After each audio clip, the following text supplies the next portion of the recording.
I want to take you back to 1963. I was living in Scarborough. I was the fifth of six kids in a fine Irish Catholic family, you know, always going to church and things like that, you know. And the mother was very, very Catholic. You know, you had to go do your penance about 4 times a day. That's what you had to do.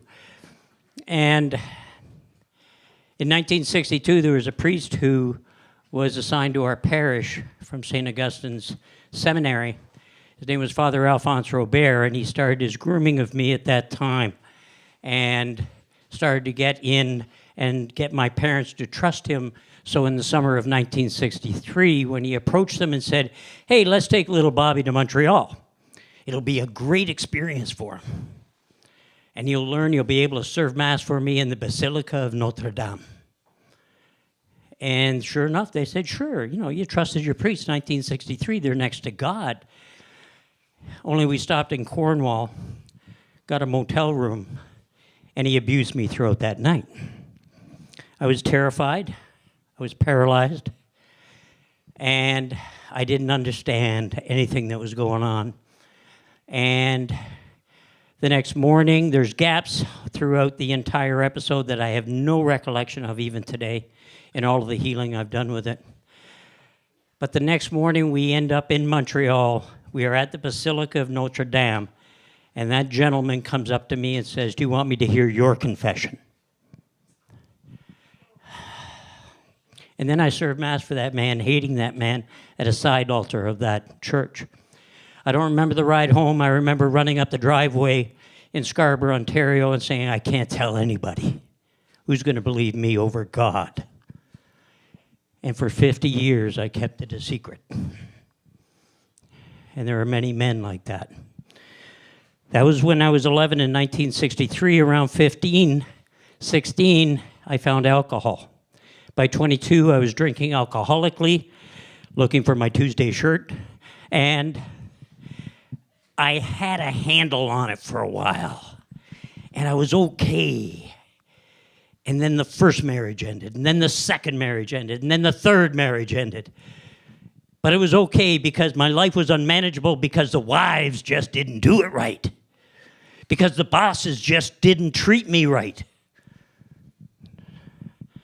I love playing the victim, and I perfected it, and I didn't know I was doing it. I had no idea. Alcohol was my master, and I was its slave. It took me from earning a very good salary in the automotive industry, which ended here in Guelph in 2010, to sleeping under bridges and bin diving, fighting rats for pieces of Kentucky Fried Chicken. I was struck sober. I wish I could say, "Boy, Bob, you really got a problem with alcohol." And by the way, Guelph's safer, and I don't have a problem here tonight. But please drink one for me. About 2 blocks from here, Wellington and Bristol, something came between me and booze, and my journey in recovery began. I spent 3 years in a 12-step fellowship for men and women who have a problem and can't drink, who are alcoholic. And that fellowship saved my life. That fellowship taught me what it meant to connect with other people. And it taught me that my problem wasn't booze. Booze was a solution to Bob's problem. Bob and alcohol had a history, and it probably saved me from killing myself many times over in the years ahead. But it took me down through October and November of 2010 where I just wanted to kill myself, and I didn't have the guts to do it. So I'm a failure in life through 4 marriages, 3 kids. I haven't seen it in I don't know how long. And now I can't even kill myself. What a waste of skin. I started in recovery. I started to heal. I started working with a few other men. I started to do some stuff. Then people started to get sober around me, and I had a good connection. To Christmas Day of 2013, I relived that abuse. And from 2013 to 2019, in May of 2019, that journey ended with a decision that came down from the Ontario Court of Appeal, and we had beaten the Archdiocese of Toronto.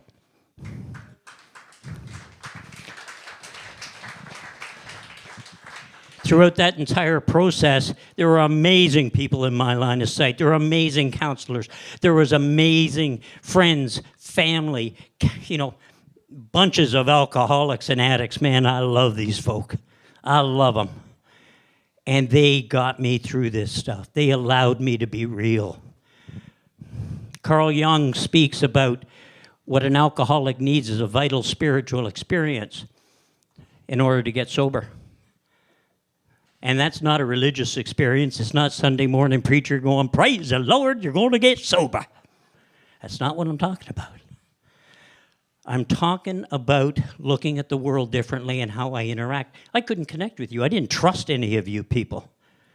God himself had raped me in a hotel in Cornwall in 1963. So you think I'm going to trust any of you? I don't think so. Marriages, I didn't take wives. I took hostages. I started into recovery. And I was able to get through this process, and now the healing, I am no longer a victim. I don't live in that victim triangle anymore. I don't need to be that victim, and then when I come out of it, persecute you because I don't trust you, or I try to rescue you from whatever I perceive is wrong with you. I just exist. It's given me the gift to be able to stand here tonight and share that with you, because real men don't talk about this. Real men just suck it up and deal with it. Real men just suck it up, and they don't get worried that Jean Vanier in a report that just came out this weekend, a hero of mine who I sat on stages with, that I have some healing to do on that now. But that's not going to put me back in trauma. I've been blessed with being a recovered alcoholic. I don't have the obsession to drink. I don't have a problem being in this room tonight with the bar just that far over, and Guelph is a safer place for that. Come on, that was my A material. And I can share my trauma and sexual abuse with you so that another man can maybe live. A couple of weeks ago, I did an interview with CBC, and in the morning, I didn't know it was on a Monday morning, and I got a call from a sponsee of mine in New Brunswick saying, I'm just listening to you. And I didn't know what he was talking about, so he told me later that day, I was speaking on a radio show out of Ottawa, and a gentleman got on and told me how he had been sexually abused many years earlier and had never spoken about it. I spoke at a meeting in Cornwall, and a man came up to me and said, me too. The two worst things in my life have become the two strongest assets in my life.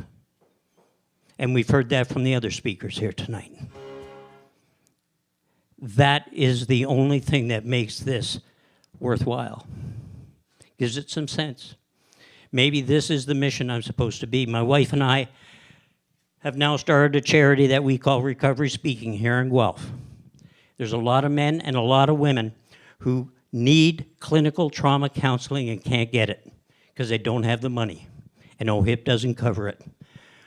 We are going to pay for that. We are going to reach out to these people for spiritual, financial, and emotional help to get through trauma, because there's life on the other side of this. There is. And I'm an example of that. Not because of anything I did. I showed up, and I was beaten so bad that I had no other alternative.